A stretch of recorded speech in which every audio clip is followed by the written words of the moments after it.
You know, you really only get one chance to start your group. And it can be really difficult for a group to recover from a weak beginning. So let's talk about 4 principles, and I want to share with you 2 practical tools that are going to help you to launch your group effectively. The first principle is invite. Invite, invite. Don't sit back and expect people to find you and just find their way into your group. And don't expect a church-wide announcement to do the trick. It can be helpful, but that's really not the answer. The answer is get on the phone and make some phone calls to invite people. Get out in the lobby on Sunday and invite people to your group. Now, we have a very helpful tool called the Small Group Launch Plan that's designed to help you organize your invitational efforts. So use the Small Group Launch Plan to invite, invite, invite. Now, the second principle that's going to help you get off to a great start is to start as a team. The very strongest group launches always start with a team. And so you should be recruiting a couple of people to work with you before you ever go public with the group. You're building your team and putting your co-leaders together, and then you're going to plan from the very beginning on working together with them to plan every week's meeting of the group. And you start giving them assignments and so forth. And especially during that intensive period where you're recruiting and inviting, you're going to probably need to be meeting with them on a very regular basis, maybe even once a week.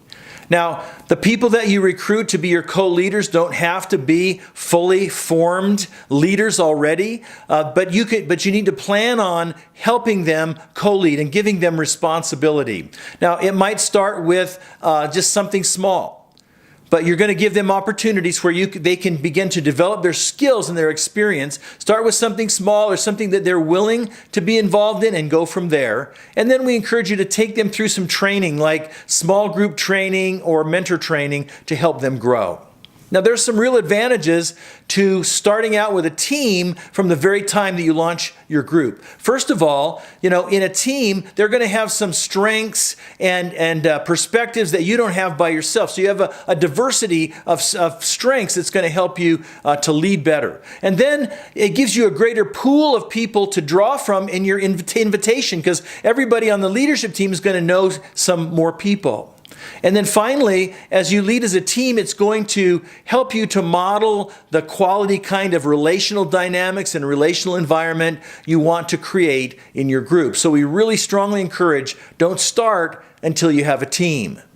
And then, here's the third principle, just keep it simple. You got to bend over backwards in a new group to not make it complicated. Because if you have new people coming into your group, they don't know what to expect from a group. Nobody really does. And so you want to try to keep it simple so that people don't feel intimidated by the group. So stick with the basics. Don't get into some kind of deep Bible knowledge or some kind of esoteric ideas. And don't show off how much you know. Because what you want is for people to feel like it's their group. And so you want to make it as easy as possible for them to participate. That's why it's important to keep it simple. And then the fourth principle we have in mind is to plan the agenda. As you start a new group, you need to be intentional about planning for each week's meetings.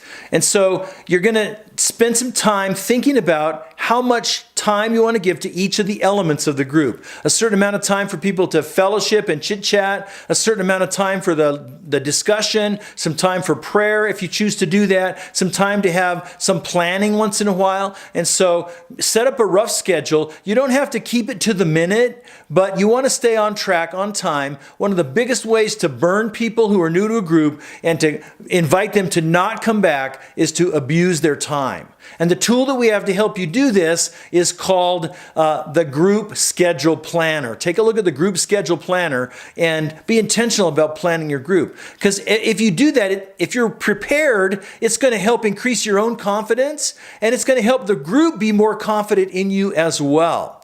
And, it's also going to increase your leadership credibility and the people's trust in you if you start and end on time.